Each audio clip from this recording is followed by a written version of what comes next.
Hey trainers, it's Retro Knight. Prepare to fight. Can you feel the gale force? This isn't just a storm brewing, it's the arrival of the raging ghost Annihilape. Fueled by fury and defiance, this spectral powerhouse doesn't just battle, it dominates. Are you ready to harness its unstoppable rage? Let's dive in. Before we get started, if you're vibing with the music that we're taking in today's show, make sure to drop a comment down below and let me know what you think. Let's dive into this battle. I lead with Bombirdier and Stonjourner while my opponent leads with a Magmar and a Sneasler. I've got a couple really opening thoughts as we get into this battle.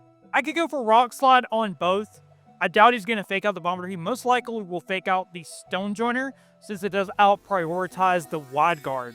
Now the thing is, Magmar would deal super effective damage, but I can always block its Heat Wave with a Wide Guard.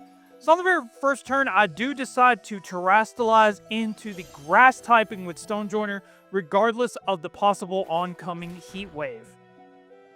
The reason for that is I actually want to go for Earthquake on the first turn, because Bombirdier doesn't get hit by it with his Flying typing, and then of course I could super effectively damage both Magmar and of course the Sneasler, which is super important. Because of that, follow me, my Bombirdier is now going to target into the Magmar instead of the Sneasler, which means I am going to reduce the special attack of the Magmar. However, that is going to end up mattering. This lets me pivot into Annihilape, and I'm setting up for the future plays. Annihilape is in, you feel that chilly air, and here he comes in all of his ghastly glory. So Stonjourner is going to flinch and cannot move and cannot really do absolutely anything.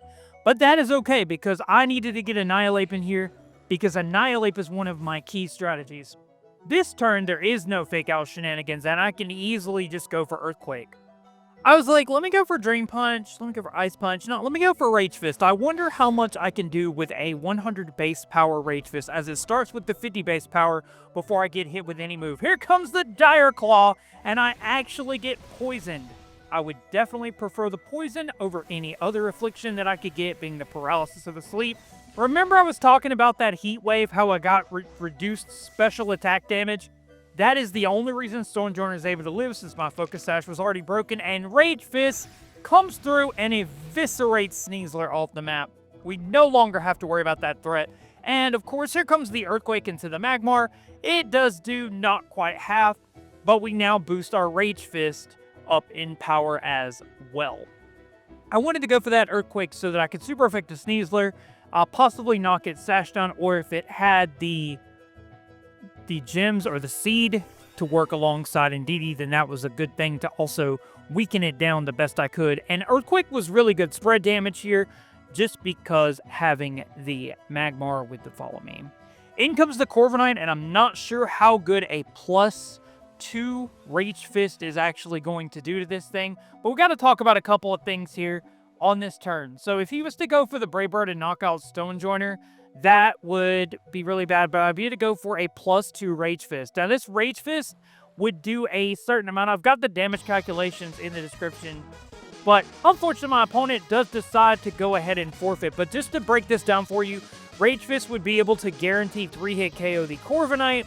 It would deal Brave Bird recoil damage, and then I would be able to, if I hit all 3 of my triple axles with Protean, Stabbed Ice with Meowscarada, and still had my Stonjourner on the field, then I would be able to KO it and reduce the rest of its health. But unfortunately, my opponent does decide to forfeit.